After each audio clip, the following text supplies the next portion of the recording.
Vora, The Anatomy of Anxiety, Understanding and Overcoming the Body's Fear Response. Anxiety has been a part of the human experience since ancient times. The Roman philosopher Cicero wrote about it in 45 BC, describing it as a disorder of mind and body. In recent years, anxiety disorders have become increasingly prevalent, with approximately 300 million people worldwide affected. The United States, in particular, has seen a sharp rise in anxiety rates, with a 30% increase from 2008 to 2018. Anxiety, true and false. In her practice, Vora takes a holistic approach to anxiety, moving away from strict diagnostic labels.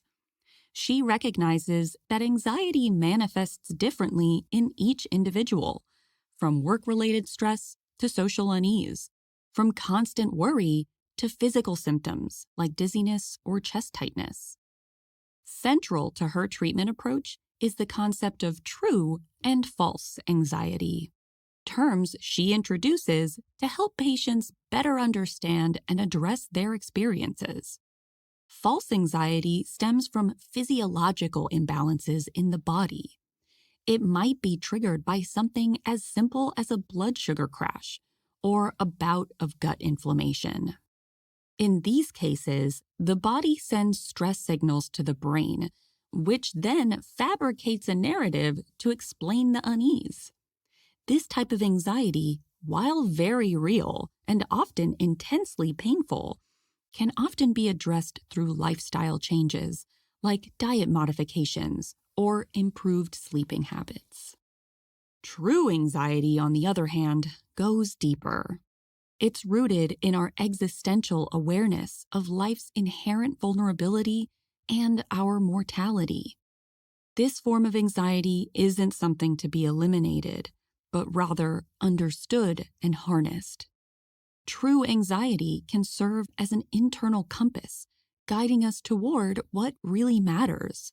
It might push us to confront uncomfortable truths, make important changes, or pursue paths more aligned with our values and abilities. So, Vora's approach is to address false anxiety first. In doing so, you can clear the noise and better tune into the message of your true anxiety. This approach encourages you to view anxiety not just as a disorder to be cured, but as a complex aspect of the human experience that, when properly understood, can lead to improved health, personal growth, and a deeper sense of purpose. In the next section, we'll look at two common sources of false anxiety: sleep and food.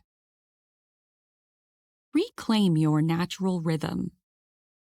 Sleep, that nightly ritual you probably take for granted, plays a bigger role in your mental health than you might think.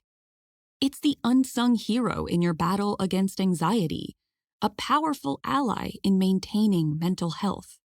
The relationship between sleep and anxiety is two-way, each influencing the other. When you're chronically sleep-deprived, you're essentially inviting anxiety into your body. On the flip side, when anxiety takes up shop in you, it often brings along its troublesome friend insomnia with it. It can be hard to get a good night's sleep these days. A cacophony of artificial lights and electronic devices conspire to throw off your natural rhythm. Our ancestors relied on the sun to tell them when to wake up and when to rest. Now we've got Netflix binges and doom-scrolling sessions, keeping our bodies alert when they should be winding down. But there are ways to reclaim your body's natural rhythms, starting with embracing natural light. Try stepping out into the morning sunshine. This isn't just a nice way to start the day, it also helps set your internal clock. When evening rolls around, dim the lights and consider sporting some blue light-blocking glasses. Think of it as creating a sunset for your brain. If you're really struggling with sleep, you could try this rather unconventional solution: camping.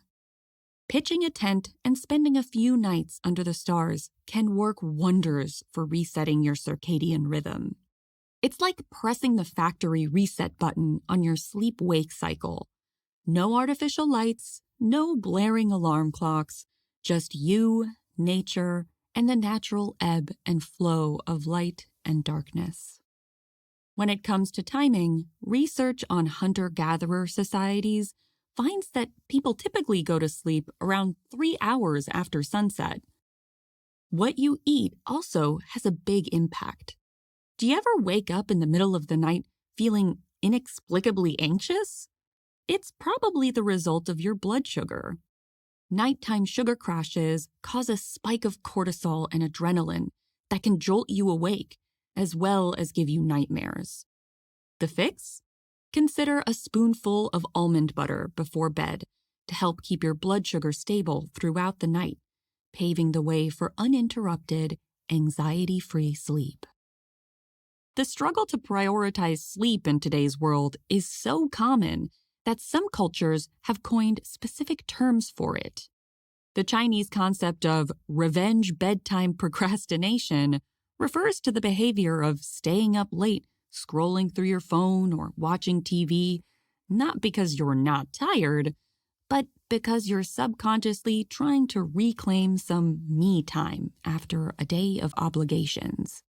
Recognizing this pattern can be the first step in addressing it and finding healthier ways to balance personal time and sleep. In the end, good sleep isn't just about logging hours in bed. You need to work with your body, not against it. With a little understanding and some tweaks to your habits, you can set yourself up for a calmer and more balanced mind. Eating for calm. Have you ever noticed how a sugary treat can leave you feeling jittery and on edge an hour later? Or how a hearty home-cooked meal can make you feel grounded and content? These aren't coincidences. The connection between what you eat and how you feel runs deep. Your body requires specific nutrients to function optimally. Functions like production of neurotransmitters, those chemical messengers that regulate your mood and anxiety levels.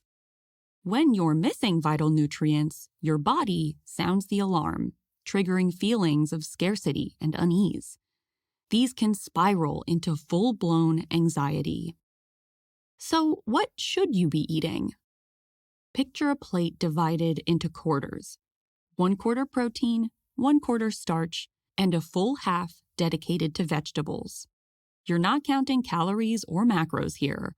Rather, you're ensuring that you're providing your body with ample nutrients. Vegetables, in particular, are powerhouses of vitamins, minerals, and antioxidants that support brain function and help keep anxiety at bay. When it comes to carbohydrates, the story isn't as simple as carbs are bad. In fact, for many people struggling with anxiety, especially women of reproductive age, including carbs in their diet can bring relief. The key is to choose the right kind. Starchy vegetables like sweet potatoes, plantains, and squash offer a steady supply of energy without putting you on the blood sugar roller coaster that refined carbs do. This consistent blood sugar can signal your body that food is abundant, quieting the stress response that often masquerades as anxiety. Fat, long vilified in the diet culture, deserves a place of respect on your plate. For some, increasing the intake of certain healthy fats can be one of the quickest ways to improve anxiety symptoms. Focus on naturally occurring fats from sources like avocados, nuts, and coconut. These fats are more recognizable to your body and less likely to provoke inflammation. On the flip side, industrial vegetable and seed oils, despite their healthy-sounding names, can be highly inflammatory and potentially harmful. So, what shouldn't you eat? Highly processed foods, human-made fats like trans fats and margarine, and added sugars are the usual suspects. These modern food inventions can wreak havoc on your body, destabilizing blood sugar and promoting inflammation, both of which can exacerbate anxiety. But make sure striving for dietary perfection doesn't become its own source of stress. You don't need to follow these guidelines flawlessly 100% of the time. Instead, make informed choices and do your best within the constraints of life. Nourishing your body is, of course, about your physical health, but at the same time, you need to create a foundation for your mental well-being. Getting stress out of your body. Imagine a rabbit frozen in fear as a wolf approaches. In an instant, its body decides run, fight, or play dead. The rabbit goes limp, appearing lifeless. Once the danger passes, it shakes vigorously, discharging the pent-up stress from its body before hopping away. Note that last step, the release. Humans, faced with our own metaphorical wolves, often lack this release. We try to power through, suppressing our body's natural stress response, and then wonder why we feel perpetually on edge. Your autonomic nervous system, your body's unconscious regulator of arousal, plays a crucial role in this dance.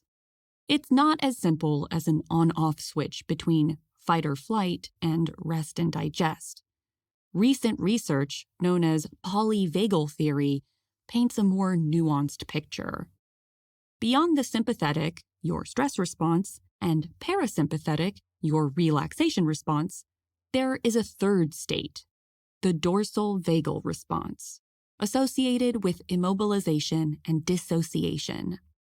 This freeze state, while potentially life-saving in extreme situations, can leave you feeling emotionally numb and hopeless when it's chronically activated. Interestingly, your stress response may also be influenced by your gender. While the fight or flight reaction has dominated research, studies now suggest a tend and befriend response is more common in females. This involves caregiving behaviors and seeking social connections for protection, an evolutionary adaptation that may have increased humans' chances for survival. If you have a packed schedule, microsizing, brief bursts of movement throughout the day, can be helpful. A quick yoga flow between meetings or a brisk walk around the block can also work wonders. You can't eliminate stress entirely. That's not possible or even desirable. Instead, create space for your body to process and release tension naturally, much like other animals do. So now that you know about false anxiety, that anxiety which comes from the body being out of misalignment, it's time to talk about a different kind of anxiety altogether. Anxiety as a guide. What if your anxiety wasn't a cage, but a compass? What if, properly tuned, anxiety helped you navigate and show you your path? This is true anxiety, that deep-seated unease that whispers something's off when you've strayed from your authentic self, and gently, or sometimes not so gently, nudges you back on course. Interpreting your anxiety can be tricky. It's easy to misinterpret its message. You can think it's screaming for more control, when really, it's urging you to loosen your grip. You white-knuckle your way through life, building fortresses of success and possessions, thinking you're creating safety. But true safety, capital S safety, isn't found in the corner office or the perfect house. It's in surrendering to the understanding that absolute control is an illusion. When grief comes knocking, and it will, it can feel like the ground has disappeared beneath your feet. The loss of a loved one, a dream, a version of yourself, These experiences can leave you grasping for meaning in a world that suddenly becomes senseless. But pushing away the pain doesn't make it disappear. It simply buries it, where it can fester and transform into physical ailments or unresolved trauma. A healthier path is to dive into the hurt. Feel it fully. Meet it with compassion. Let it wash over you like a wave, knowing that, like all waves, it will eventually recede. For the sensitive souls among us, this can feel particularly daunting. Your antenna is always up, picking up on the world's pain and imperfections with great precision. But consider this. Your sensitivity isn't a weakness to be overcome.